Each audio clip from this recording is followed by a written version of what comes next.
In today's video, I am going to be comparing Chet Holmgren to Paolo Banchero. Both of these players are absolutely fantastic. It's essentially basically a comparison of who should be number one in this year's NBA draft. So let's get down and let's check out these two amazing players. First off, this is just an absolutely fantastic screen and roll play for Chet Holmgren. And Chet Holmgren is able to sky up and get those alley-oops easily. It does help that, of course, he has that wingspan and height, but at the same time it helps that you have got a big guy with you who can pass. However, what we can see here is his lateral speed to get up and block shots, or at least contest shots. His ability to step out, get super wide, so that when these players are attacking the basket, he's able to time their second step and sky up and get those blocks. Now, his teammate here got that block, but I can tell you right now, Chet Holmgren would have got that block as well if his teammate didn't. This next clip is something that I think that will be a huge part of Chet Holmgren's game, of course, when he makes the NBA, and that is after this screen, he's able to roll towards the basket. So coming off of this DHO,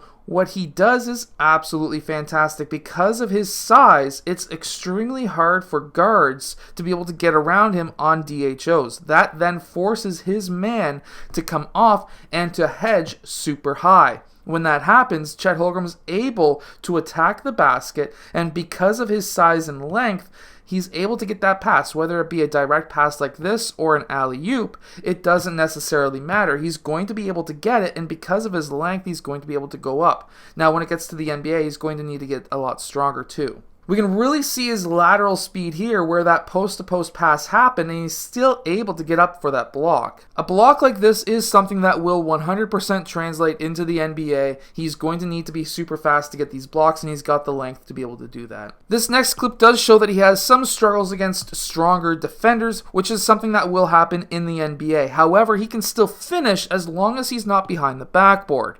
Now, this is something that a lot of taller players who may not have the size and weight will struggle with, is the ability to push back defenders who are trying to force them behind the backboard. It's impossible to hit a shot from behind the backboard.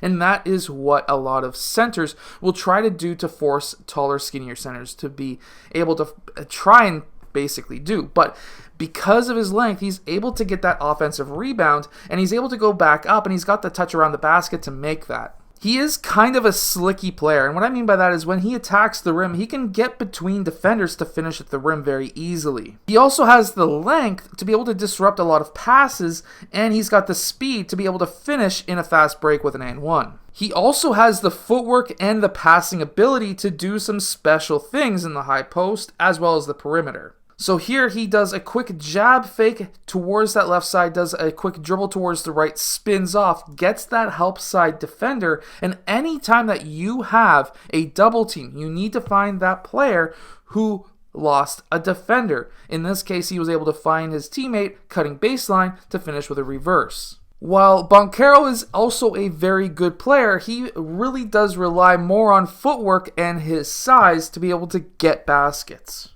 I actually have Duke going farther than Gonzaga because they meet up in the close to the finals in the round of 8, and I think that Paolo is going to be a lot more of a complete player. Because of his size, there are going to be defenders who give him space. They do not want the ability for Paolo to be able to drive past them because of his speed, but also his strength. So they'll give him space, and that will basically hurt them because he can hit a lot of these mid-range shots that he takes, as we see here. And what I mean by speed and strength is here he gets that ball out on the perimeter. He had a player trying to recover, one dribble, 2 steps, and he's able to find a teammate who is able to get open because he got past his main line of defenders, and of course his teammate finishes. As we can see, both Chet Holmgren and Banchero can pass the ball at a high level. While I didn't have any highlights of Chet Holmgren hitting threes, he can hit them at a high level. He is basically like a Steph Curry who's 7 feet tall, but Banchero can also hit these too.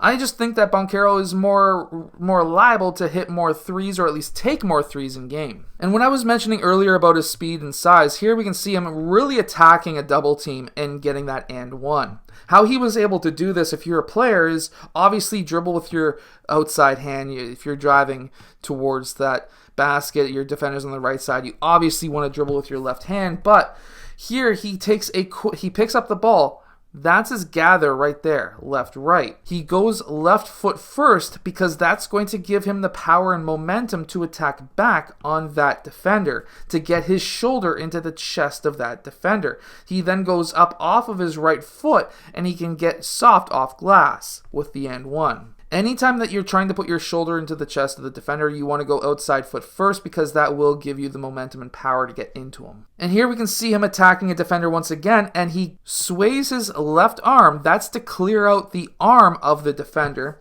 And then he gets his body angled into where the defender wants to run so that his left shoulder is essentially in front of the right shoulder of his defender. That gives him the angle to the basket. When he gets that angle, he goes right to the basket, soft high off glass, gets him that layup and one. See, it's all about this angle. You really want to get that angle and try to get that shoulder in front of the defender's shoulder. That will give you essentially the angle to the rim, and because your body is angled this way, that's going to give him the power to be able to cut off that player. That left arm right there, as we see, is another strategy you can use to clear out space. And he's obviously able to make that layup because of that. He's very good at using the spin move too. So here he's backing down his player from the perimeter. He uses his left elbow here to seal, get that elbow into the back of that defender. That seals your angle to the basket. There's nothing the defender can do now, and he's able to finish. I hope that this video helps you become a better player. If it does, hit that like button and subscribe, and I'll see you guys again next time.